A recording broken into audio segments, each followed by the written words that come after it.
পান চাষ দেশের অন্যতম অর্থকরী ফসলের একটি।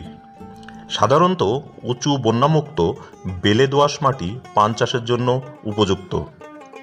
বাংলাদেশের দক্ষিণ পশ্চিমাঞ্চল যেমন খুলনা, যশোর, ঝিনেদা, চুয়াডাঙ্গা, বাগেরহাট, পিরোজপুর সহ বেশ কয়েকটি জেলায় ব্যাপকভাবে পান চাষ হতে দেখা যায়। একটি সুস্থ সবল পানের পাতার দাম 2 থেকে 4 টাকা পর্যন্ত হয়ে থাকে। সঠিক পরিচর্যা, নির্দিষ্ট সময় অন্তর পান পাতা সংগ্রহ, বাজারজাত করে একজন চাষি খুব সহজেই সফলতার মুখ দেখতে পারে।